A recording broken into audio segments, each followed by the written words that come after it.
Basicamente, nós não vamos ler todos os versículos, mas só para a gente se orientar, o capítulo 8 vai falar simplesmente das vitórias de Davi. Então Davi, agora entronizado como rei, recebendo a promessa de Deus, ele continua, na verdade, a vencer muitos povos, e ele acaba subjugando todos os povos ao redor ali de Israel. No capítulo 9, Davi ele vai oferecer muita graça e misericórdia ao último descendente de Saul, um sujeito chamado Mefibosete, a gente vai ver também.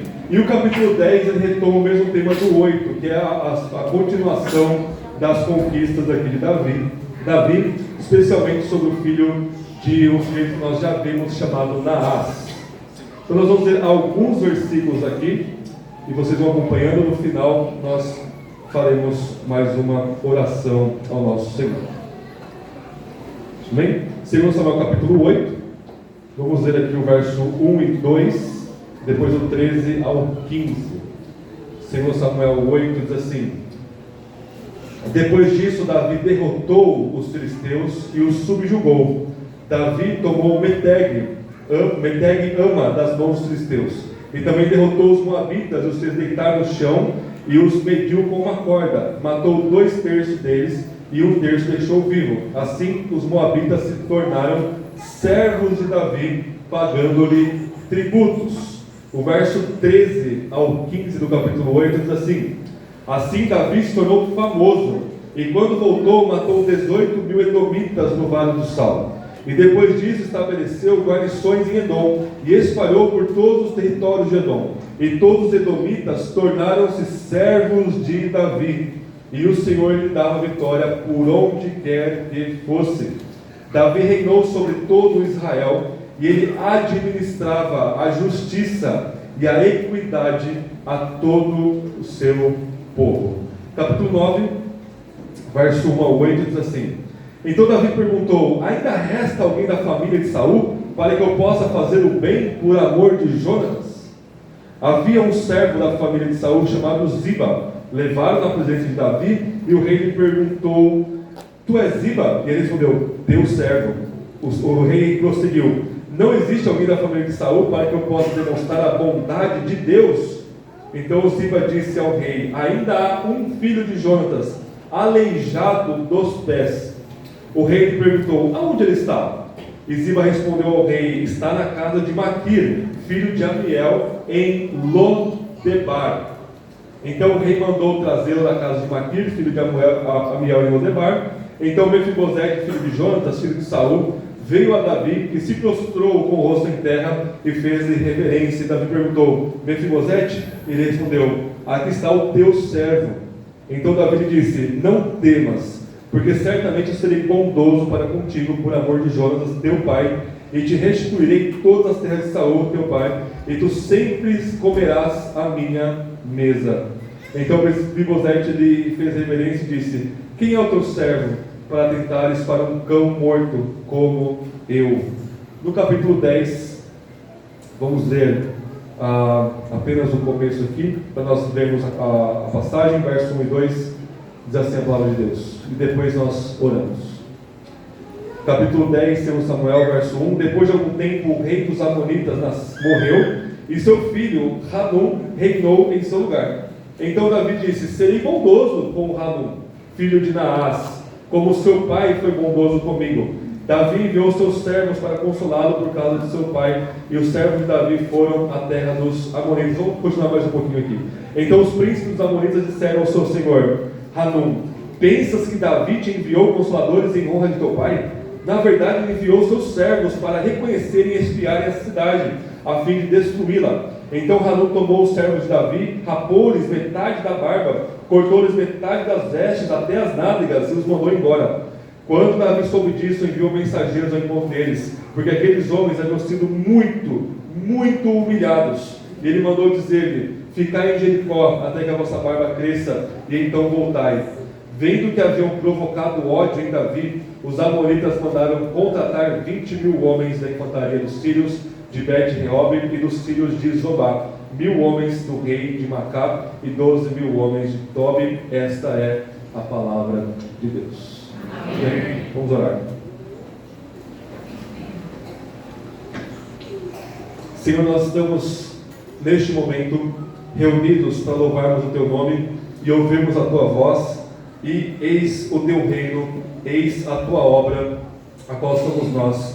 O Senhor nos recriou, nos fez nova criação em Cristo Jesus, novas criaturas renovadas pelo Teu Espírito. Nós temos nossa mente renovada, nossas afeições, nossa vontade, e o Senhor nos chamou das trevas para a luz, da morte para a vida, e nos deu todas as coisas que nos levam à vida e à piedade em Cristo Jesus. Pedimos que o Senhor continue essa obra maravilhosa e boníssima de glorificar o Teu Filho, o Teu próprio nome, ó Deus, ao edificar a Sua igreja com a Sua palavra. E é o Seu Evangelho que não apenas salva os ímpios, mas também que dá crescimento aos vivos, e nós te bendizemos por isso. E que o Seu nome seja glorificado, em nome de Jesus. Amém. Bons irmãos, o calendário é muito importante que as igrejas nessa data separem ali a sua liturgia e os seus sermões para refletirem sobre a Páscoa, sobre a morte e a ressurreição de Cristo Jesus, e aqui nós fazemos isso também. Só que o texto diante de nós, ele também reflete o mesmíssimo tema da Páscoa. O texto diante de nós, ele também conecta-se com o grande propósito da Páscoa, que é a morte e a ressurreição de Cristo Jesus. Na verdade, eu não encontrei ainda, e eu nunca vou encontrar um texto bíblico que não seja pascal, que não tenha essa referência última em Cristo Jesus. O texto diante de nós, segundo Samuel 8, 9 e 10, tratam de dois temas. O reino de Deus, ele estabelece tanto justiça quanto misericórdia. Ele estabelece equidade. O reino de Deus é absolutamente justo, e ele também é pacífico, ele é misericordioso, ele é gracioso, ele é bondoso e amoroso. E é exatamente isso que trata a Páscoa. Se vocês lembrarem da Páscoa original, lá dos israelitas no Egito, lá em Êxodo capítulo 12, 13, 14, as 10 pragas destruíram o Egito, e aí Deus, ele vai falar aqui, antes de libertá-los de fato, para cada judeu ali, para cada israelita, matar um animalzinho, uma ovelhinha, e colocar o sangue no umbral de cada porta. E Deus então, na última praga, ele pouparia quem? Os primogênitos dos israelitas, enquanto o anjo da morte tomaria todos os primogênitos dos egípcios. O que isso nos ensina? Isso nos ensina que Deus sempre, quando age de forma especial, reveladora e salvadora, Ele sempre é uma espada em dois gumes. Ou seja, cada ação de Deus traz em si justiça e misericórdia ao mesmo tempo. Sempre que o braço de Deus se manifesta, sempre que o seu poder e o seu reino são revelados, Ele sempre, após a queda, revela justiça contra o pecado e graça salvando pecadores. Porque no mesmo ato e na mesma noite que o anjo da morte passa, Deus mostra misericórdia para os israelitas. Os primogênitos israelitas mereciam morrer também, mas Deus, neste ato de enviar o seu anjo, Ele poupa os primogênitos, e Ele traz justiça, Ele condena os egípcios, Ele traz morte merecida sobre aqueles jovens primogênitos do Egito. E a história continua da mesma forma. Quando Deus abre o mar, o mesmíssimo ato de Deus abrir o mar vermelho diante deles, salva Israel, ou seja, graça é mostrada para o povo de Deus ali, e justiça é mostrada para os egípcios. Deus esmaga a cabeça dos egípcios ao fazer o mar cair sobre os seus ombros. Então, no mesmo ato que Deus salva o seu povo, é o mesmo ato que Deus condena o ímpio, e isso culmina na cruz. Na cruz, na Páscoa final, no cumprimento da Páscoa, na morte e ressurreição de Cristo, Deus, ao punir o seu Filho, ao trazer justiça sobre aquele que estava levando os pecados do povo de Deus, Ele manifesta justiça. Ele não permite que o pecado passe impune, Ele não Ele não trata o pecado como se ele fosse jogado para escanteio. Ele pune Jesus por causa dos nossos pecados, e ao mesmo tempo, nesse ato de punir o seu Filho, Ele derrama uma infinita e imensurável graça sobre todo o seu povo. É sobre isso que é a Escritura. Essa é a mensagem da Páscoa aqui. O reino de Deus se manifesta em justiça e em graça, em misericórdia, em paz. Vou usar as palavras mais ou menos como intercambiáveis hoje. Salmo 85, verso 10 fala que quando Deus vier salvar o seu povo do exílio, a justiça e a paz vão se beijar. Ou seja, a única possibilidade de haver um encontro e uma intimidade entre justiça e paz, no meio de um mundo caído, no meio de um mundo que demanda justiça, e se Deus agir só em justiça, toda a humanidade, todos nós, vamos justamente para o inferno. E ao mesmo tempo, Deus sempre é gracioso, Ele mostra graça para os seus eleitos, Ele mostra graça para o seu povo. Como é que Ele pode demonstrar graça? Como é que a justiça e a paz se beijam? A resposta é Jesus crucificado. Em Isaías 9, que nós vimos semana passada, Isaías pensando aqui no filho de Davi, ele fala que esse filho de Davi é o Deus forte, é o Pai da eternidade. Ele fala assim, olha, o reino de Davi está sobre o seu ombro, e haverá paz sem fim, para que ele estabeleça a justiça. Isaías sabia que este menino, este filho de Davi, ele traria uma paz sem fim, uma paz infinita, ao estabelecer a sua justiça.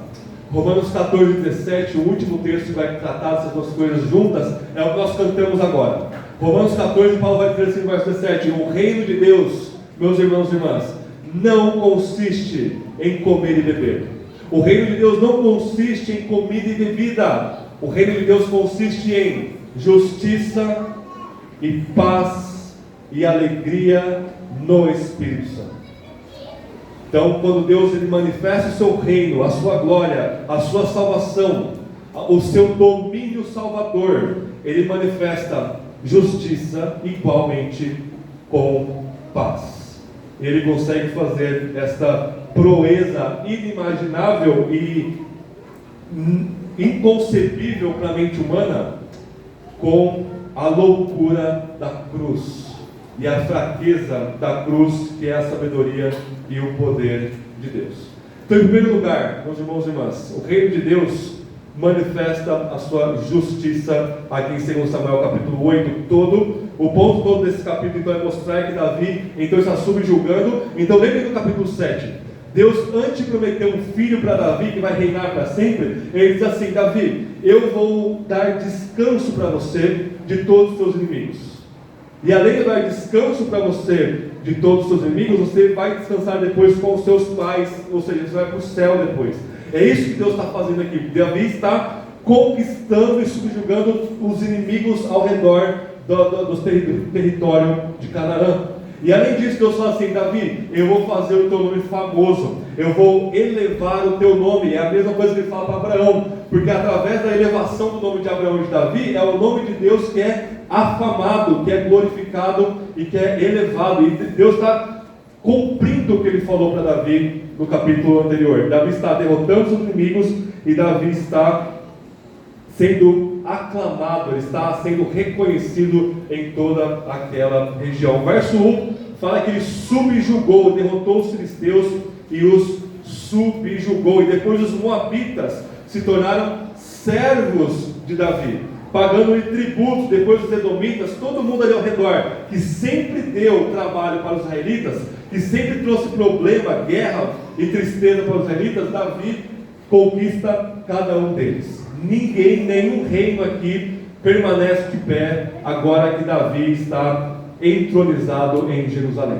Agora que o rei, segundo a tradição de Deus, foi exaltado ao trono, Deus está dando vitória absoluta e esmagadora para o seu servo. E o texto fala isso o tempo todo. Tem um refrão que repete-se no capítulo todo aqui, que é Deus que está fazendo isso para Davi. Veja comigo o verso 6. Então Davi estabeleceu guarnições na Síria. Síria é também um império da época que deu sempre por séculos muito trabalho aos israelitas. E se tornaram servos, os sírios se tornaram servos de Davi, pagando-lhe tributos. Olha a frase: o Senhor lhe dava a vitória por onde quer que fosse. Quando os filisteus, os edomitas, os moabitas, os sírios pagavam tributos para Davi, olha o que ele fazia no verso 11: os quais o rei Davi consagrava ao Senhor. Então tudo que ele recebia, ele consagrava ao Senhor. E isso ele vai conquistando. O verso 13 fala que Davi se tornou famoso. E no verso 14, lá na segunda metade, fala que os edomitas tornaram-se servos de Davi. E o refrão de novo: e o Senhor lhe dava vitória por onde quer que fosse. Ele administrava justiça e equidade sobre o povo de Deus. Esse texto mostra que Deus, ele se apraz, ele se alegra. A vontade de Deus é cumprida quando e somente quando ele exalta o seu rei ungido, que é a mesma coisa para o seu rei messiânico. Quando Deus, ele dá tudo, e ele dá vitórias, entrega tudo, e exalta o nome do rei ungido, essa é a vontade de Deus, e isso se cumpre em Cristo Jesus. Então, toda a vontade de Deus está em fazer o nome do seu Filho grande entre as nações. Toda a alegria, lembrem do batismo. Quando João Batista vai batizar Jesus, ele ouve uma voz do céu que dizia: esse é meu Filho amado, em quem tenho todo o meu prazer. Então, todo o prazer de Deus não está em mim, não está em você, não está naquilo que você gosta, naquilo que te traz alegria. A alegria do ser que é infinito e eterno está direcionada para um único alvo, o seu Filho. Tudo que Deus está fazendo aqui, ao se alegrar e se aprazer de abençoar Davi, Deus está antecipando a história, porque Davi é uma sombra de Cristo. Quando ele faz isso, Deus está mostrando: olha, é isso que eu faço, essa é a minha vontade, entronizar o rei acima de todas as coisas. É isso que Deus faz em tudo que ele faz. Ele glorifica o seu Filho. O Filho glorifica o Pai, o Espírito glorifica o Pai e o Filho, e existe essa dança de glória, essa referenciação gloriosa na própria Trindade, onde um dá glória para o outro, mas vejam, é somente dentro da Trindade e não fora. Isso quer dizer que o grande propósito de Deus fazer qualquer coisa que Ele faça não é primeiramente pensando em você, não é primeiramente pensando no seu bem-estar. Veja, o reino é o reino de Deus, não é o seu reino, não é o meu reino, não é o reino dos homens, é o reino de Deus. E tudo que Ele faz no seu reino, Ele faz para a glória de Deus. E aí surge uma pergunta dos nossos corações pecaminosos: será que Deus não é então um megalomaníaco? Por que Deus ele precisa, ou Ele faz tudo isso para glorificar o nome de Jesus? Por que Ele não faz para mim a glória? Por que Ele não me exalta? Será que eu sou tão insignificante assim? Sim, você é. E a resposta é o seguinte: você não consegue sustentar o centro da atenção de Deus. Você não consegue sustentar a casa. Você não é um pilar, você não é um fundamento, você não é um baldrame do reino de Deus. Você não consegue. Se Deus focasse a atenção dele em você, você enlouqueceria, você entraria no estado maior de miséria, porque você não é o centro e você não tem a capacidade de sustentar-se. Você não consegue satisfazer a você mesmo, você não consegue satisfazer nenhuma criatura da criação, e infinitamente menos você não consegue satisfazer Deus. Então, se Deus focasse em você, isso seria a sua pior condenação. Você morreria numa eternidade de insatisfação. Agora, quando Ele foca naquele que consegue sustentar o centro, no único que consegue estabelecer o reino de Deus, fazer a vontade de Deus e satisfazer todas as criaturas, quando Deus foca nele, aí sim você é descentralizado, e aí você ganha a verdadeira alegria quando você dá glória a outro, a Jesus Cristo, e é Ele quem vai te satisfazer. Então, o ato de Deus glorificar o seu Filho é um ato maior de infinita sabedoria, e é um ato de amor para com você e para comigo. Quando você é descentralizado no seu umbigo universal E quando Deus fala, o principal é o meu filho, e eu faço tudo para ele. E o que Deus faz aqui? Deus entrega tudo para Davi. Deus vai derrotando os inimigos de Davi aqui. E aí nós temos dois tipos de conquistas. Ou Davi matava os seus inimigos, matava assim a milhares, o texto fala assim de centenas de milhares que é morto aqui, ou o povo se convertia, ou os pagãos ao redor, eles se tornavam servos de Davi e pagavam tributo a ele. Essas são as únicas opções de resposta a um rei que é absoluto e que desconhece a derrota. Ou você morre em rebeldia, ou você se submete e se converte a esse rei. Não tem outra escolha. E Deus está fazendo isso, e Davi sabia disso. Ele escreve no Salmo 110 e diz: olha, o meu filho é o meu Senhor. Ele vai dizer: disse o Senhor ao meu Senhor, assenta-te à minha direita, até que coloque todos os inimigos debaixo dos seus pés. Davi tinha essa experiência de forma provisória aqui. Deus estava colocando os inimigos debaixo dos pés de Davi, mas Davi sabe que o seu filho vai ter todos os inimigos debaixo dos seus pés. E aí também essas duas opções: ou vai ter inimigos convertidos aos seus pés, prostrados, clamando e recebendo misericórdia, ou vai ter os inimigos debaixo dos seus pés sendo esmagados. Não tem outra opção. Agora, para ilustrar isso, pensa naquela pessoa lá na sua casa, espero que não, no seu trabalho, em algum lugar que você vai, na sua família. Pensa no seu inimigo. Pensa naquela pessoa que te tira do sério, aquela pessoa que te estressa, né? Se você não tem inimigo, você tem um problema gigantesco. Você não consegue obedecer a Deus, né? Porque Deus fala assim, que você tem que amar o seu inimigo. Como é que você vai obedecer isso sem ter um inimigo, né? Então, se você não tem inimigo, ou você não sai de casa, basicamente, você é seu próprio inimigo ali, ou você está vivendo uma fé cristã muito porca, você não está sendo sal e luz, você não está incomodando ninguém com o caráter de Cristo. Então você precisa arruma algum inimigo aí, certo? Para você amar, né? Você não vai ser um iniciador da inimizade. Paulo fala assim para nós, à medida do possível, viver em paz com todo mundo, mas simplesmente por respirar o Espírito Santo, simplesmente por ser cristão e estar em Cristo, você vai ter inimigos. O diabo, os demônios e todo mundo que não está em Cristo Jesus, em algum momento vai ser seu inimigo. Mas pense naquela pessoa que você realmente é desprazerosa para você. Pense naquela pessoa que te irrita, que te traz muito prejuízo. Aquela pessoa que, se você dá voz para o seu coração, e se você for sincero, você diria assim: eu queria que essa pessoa sumisse da minha vida, né? Se eu não tivesse essa pessoa aqui na minha vida, nossa, meus problemas seriam 90% solucionados.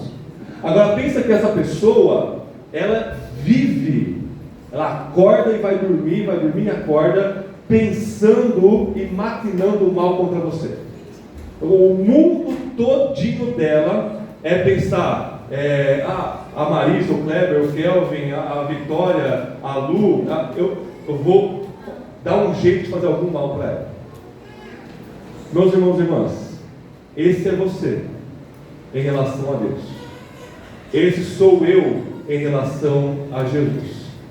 Nós nascemos inimigos. Quando o Fernando leu que nós éramos inimigos e mesmo assim Deus nos amou, a gente romantiza isso, a gente perde a força da palavra inimigo. Mas a palavra inimigo é a pior ruptura relacional que existe. É uma pessoa que está contra você.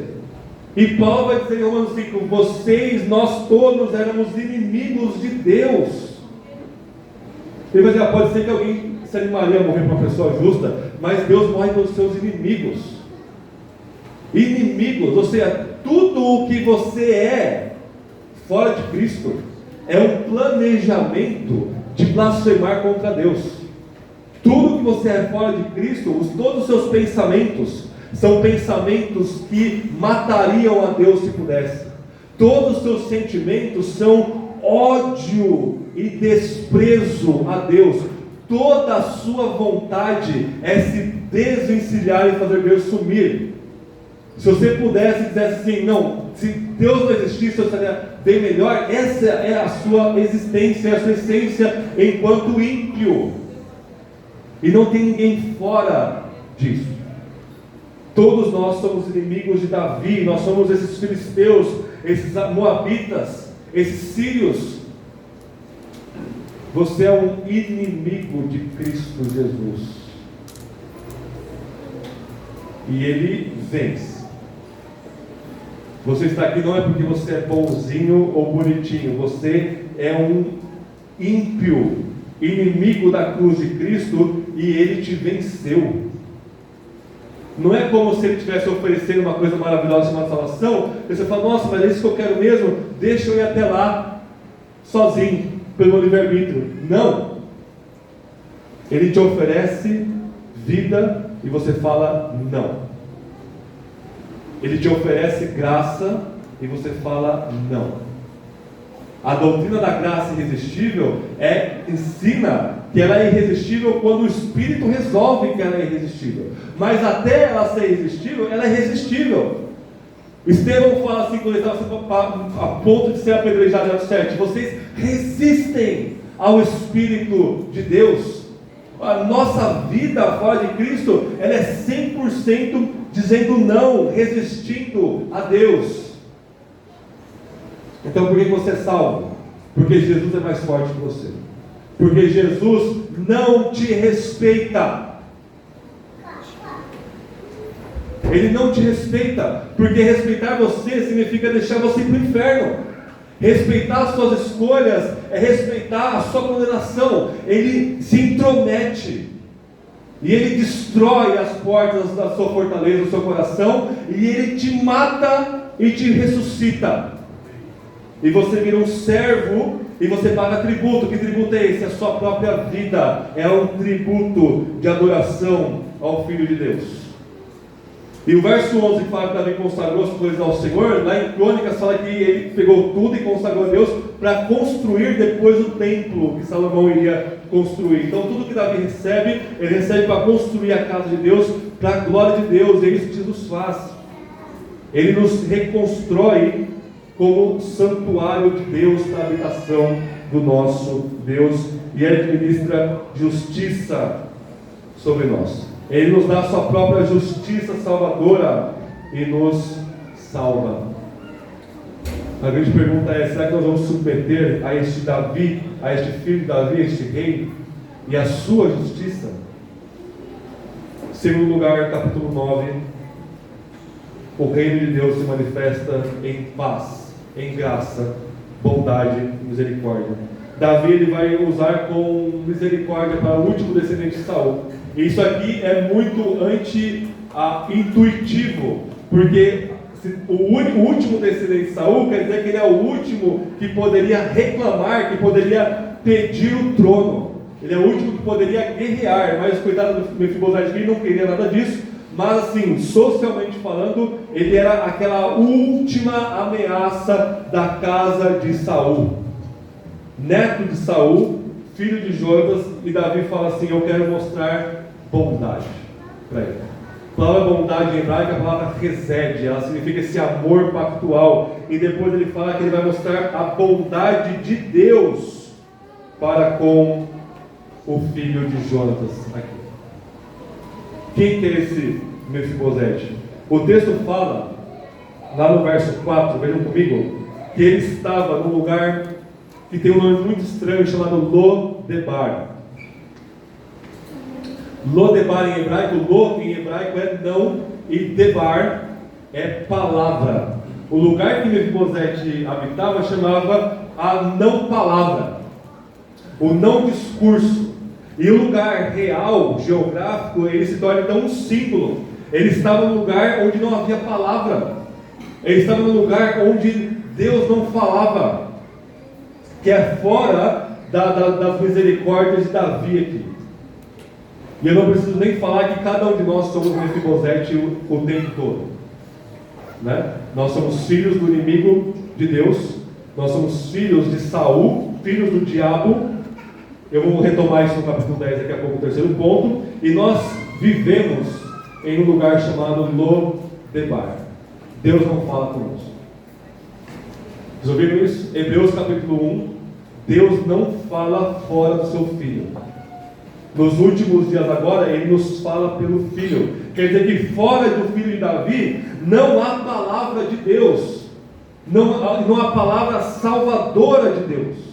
Só existe o não. Só existe a condenação. Só existe a negatividade de um não relacionamento com Deus que fala, com Deus que dialoga. E no seu diálogo Ele cria vida. Mefibosete morava em Lodebar, assim como cada um de nós fora de Cristo. Deus não fala com você fora da pessoa do Filho. Ah, mas eu ouvi a voz de Deus. Não ouviu, não. Vozes da sua cabeça. Ah, mas o profeta falou comigo. Não falou, não. Se não foi em Cristo, na Escritura. Ele morava em Lodebar. E o nome dele é muito feio. O significado do nome dele é muito brilhante, né? Nos textos anteriores fala que ele fugindo ali, ele cai, quebra as duas pernas e fica aleijado pro resto da vida. E Mefibosete em hebraico significa o seguinte: Mefi é a palavra para boca, e Bosete é uma das palavras para vergonha. Olha um apelido carinhoso que vocês vão usar agora uns com os outros, né? Boca de vergonha. Imagina se chamar isso. Ou seja, ele trazia vergonha, ele discursava vergonha, ele era essa vergonha para a família dele toda. Um aleijado, aquele que era para estar reclamando do trono, não consegue ir no banheiro sozinho. Ele é esse discurso da própria vergonha. E todos nós precisamos reconhecer que nós somos essa boca de vergonha, essa fala vergonhosa. O nosso coração diz o contrário. O seu coração diz que você é boca de honra, que você traz orgulho, honra, que você é um espetáculo. Não. Todo ser humano, fora da palavra, na não palavra, é uma vergonha. É uma vergonha, é aquilo que traz desprezo, é aquilo que ninguém quer estar perto, é aquilo que ninguém quer ter comunhão, e muito menos o Deus que fala. A sua existência toda, a sua biografia toda, fora de Cristo, é uma vergonha. Por que você se orgulha disso? E vejam, é uma vergonha igual. Quando a Bíblia ela fala de pecado, ela vai ter ali degradações de pecado, obviamente, mas todos nós estamos na mesma condição de vergonha, de inimizade, de pecado. Eu lembro quando Deus me converteu, eu tinha nojo de falar da minha vida anterior à conversão. Eu tinha vergonha, falava baixinho. E eu tinha irmãos e irmãs se convertendo na mesma época. Falava, nossa, mas olha, eu era muito mulherengo e aí Deus me converteu. Mas falava assim com aquele ar de exaltação. Ah, mas eu era muito não sei o que, muito rico, muito famoso, usava muita droga, bebia muita bebida. E eu fazia tudo isso também, com exceção do dinheiro. Que vergonha!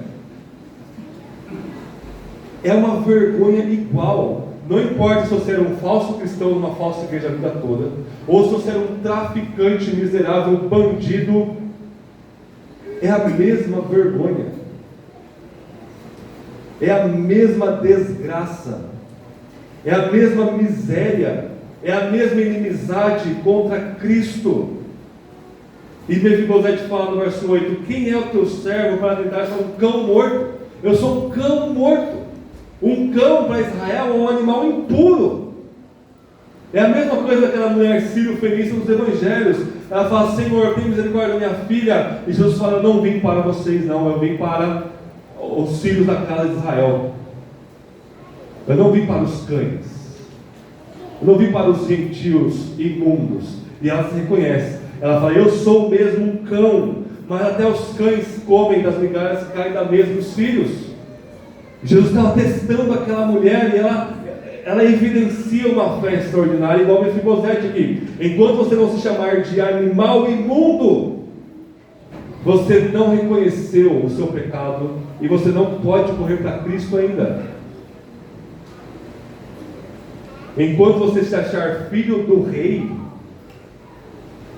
você vai continuar nesse engano, até você chegar nesse lugar de botar o seu joelho no chão e lamber as migalhas e dizer: eu sou uma vergonha, uma desgraça, uma miséria, eu sou um cão morto, não chegue perto de mim. Eu tenho um fedor insuportável, uma podridão, eu estou em estado de putrefação, eu sou uma abominação para Deus.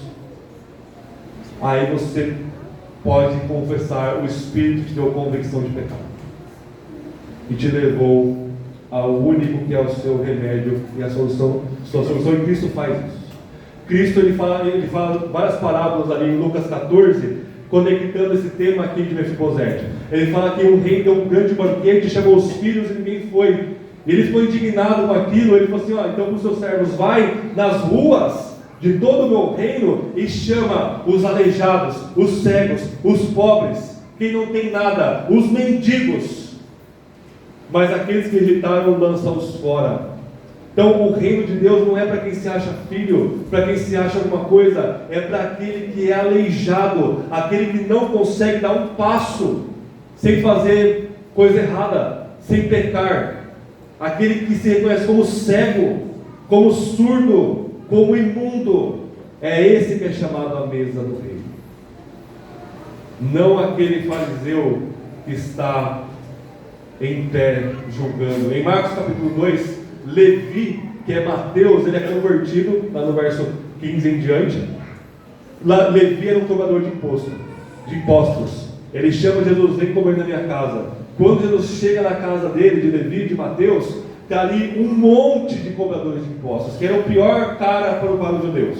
Era o cara que se vendeu para Roma, era o cara que roubava o dinheiro deles. E o texto fala que além dos cobradores de impostos, tinham muitos pecadores. Jesus chega, senta e come com eles. Esse é a maior blasfêmia para o fariseu. O fariseu não consegue segurar a língua dentro da boca. Ele fala: como é que esse cara está comendo com pecadores e cobradores de impostos e publicanos? E Jesus ironicamente vira para os fariseus e fala assim: olha, os sãos não precisam de médico, mas os enfermos. Enquanto você se acha são, enquanto você se acha bom, enquanto você se acha suficiente, independente, e que Cristo é apenas uma cereja decorativa no seu bolo, do seu sucesso, você é o fariseu que está fora da mesa. Mas quando você reconhece que você é o adúltero, você é o assassino, você é o imoral, você é o ladrão, o bandido, o enganador, aquele que odeia os outros e é odiado,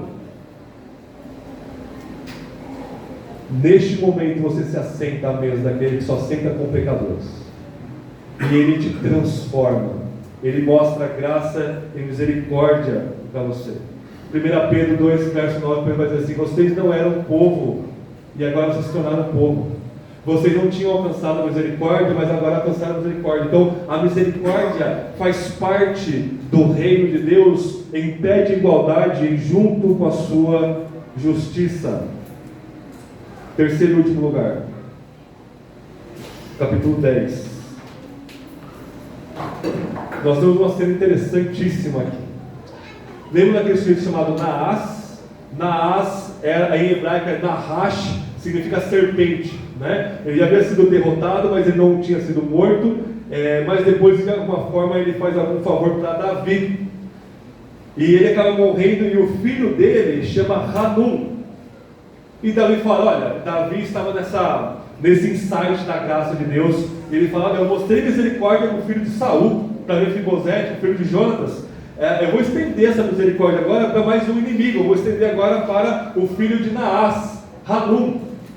O texto fala que ele é a mesma palavra, resédia, o amor pactual de Deus. Davi está demonstrando, refletindo a própria bondade de Deus para esse cara chamado Hanum. Hanum não aceita, ele ouve os seus conselheiros e fala assim: Davi não está preocupado com você não, ele não quer te consolar na morte do seu pai, ele quer espiar a terra e vir destruir a gente aqui depois. Ele desconfia de Davi, ele tem essa aproximação, essa interpretação de desconfiança para com Davi. Aí ele humilha os homens de Davi, corta metade da barba, se quer arrancar a dignidade do homem naquela época, corta a roupa deles ali, deixa metade deles, o corpo deles nu, e humilhou completamente os servos de Davi.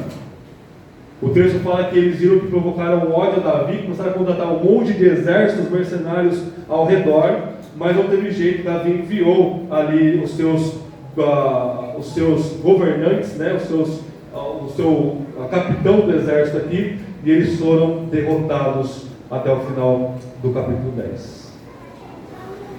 O que essa passagem nos ensina é que nem todos recebem a graça de Deus. E é muito irônico que aquele que recebe a graça chama-se aquele que fala vergonhosamente, Mefibosete.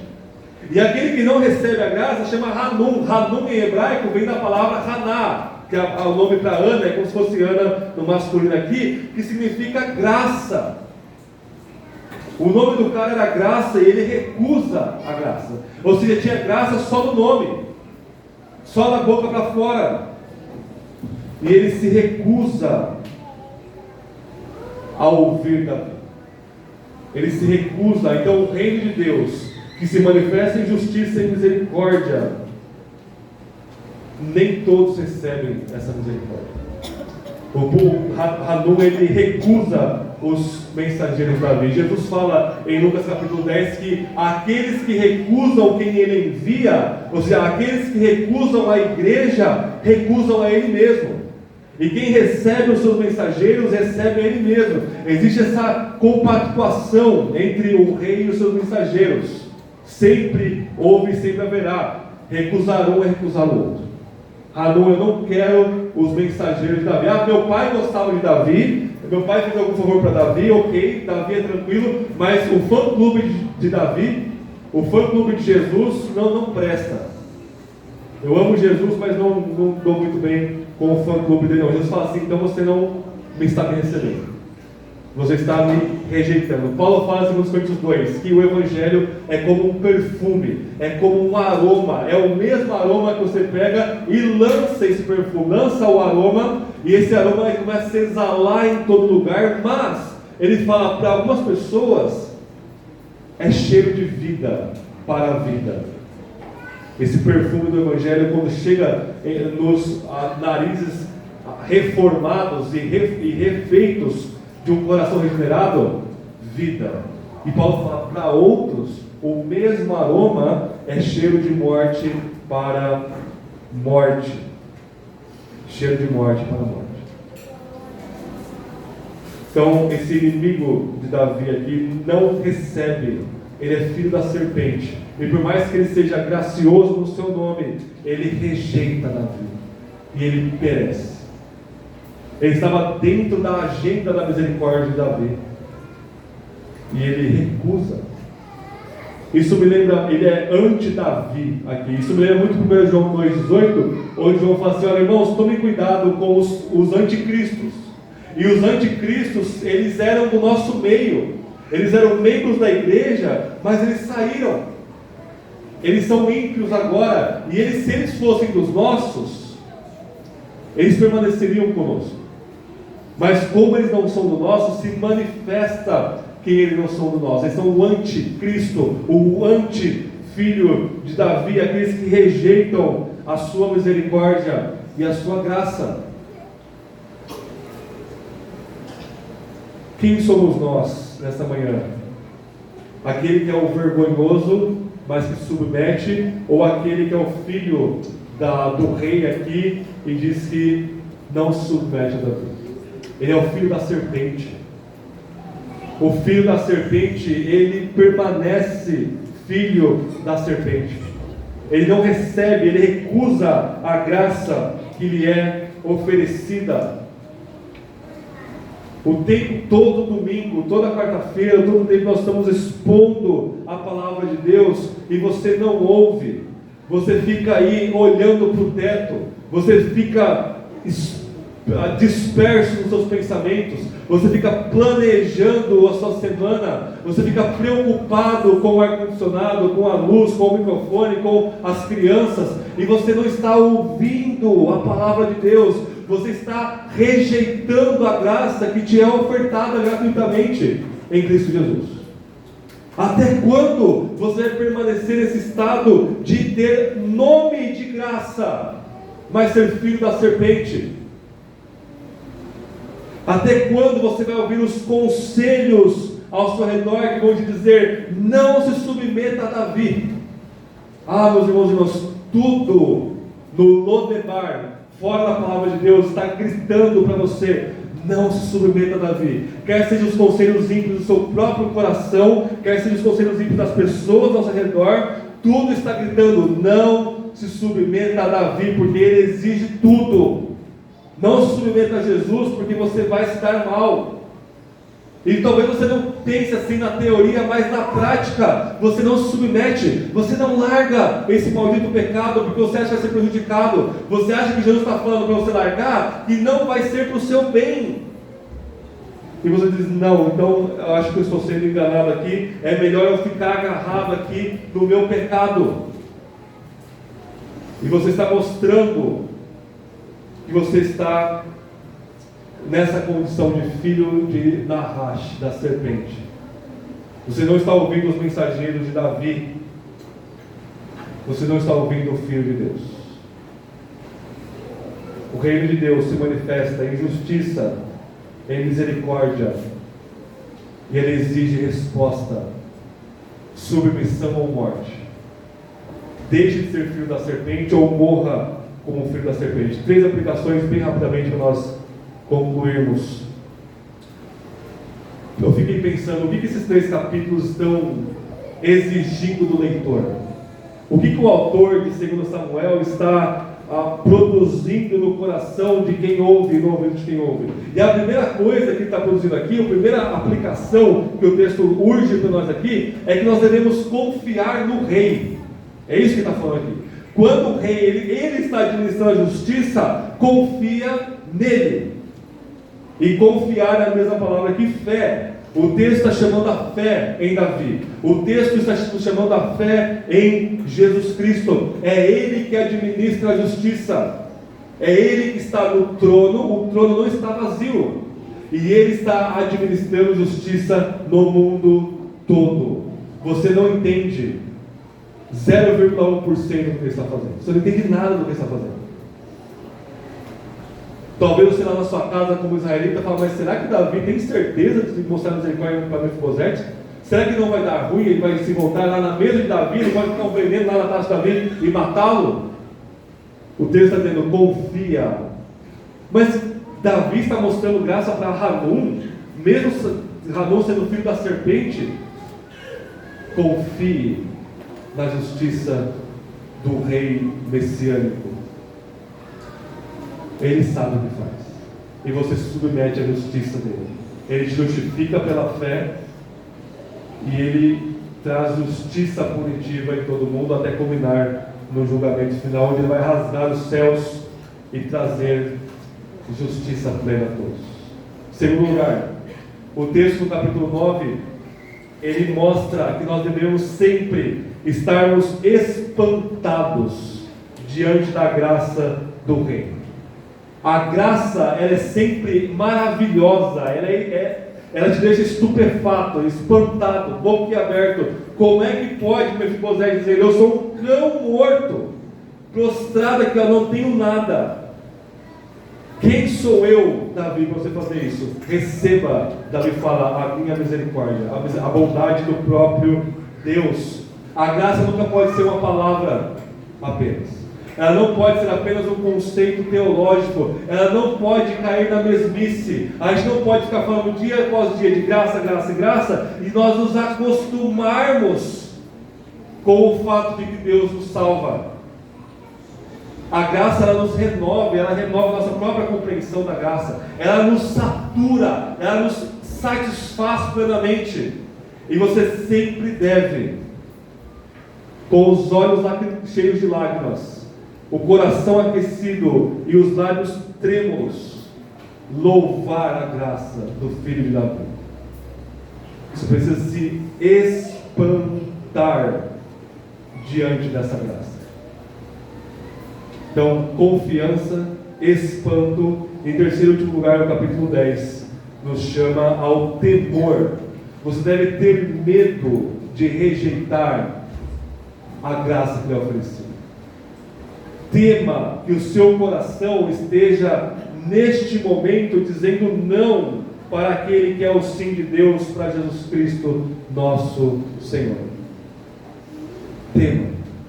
Ao mesmo tempo que você confia em Jesus, você desconfia completamente de si mesmo.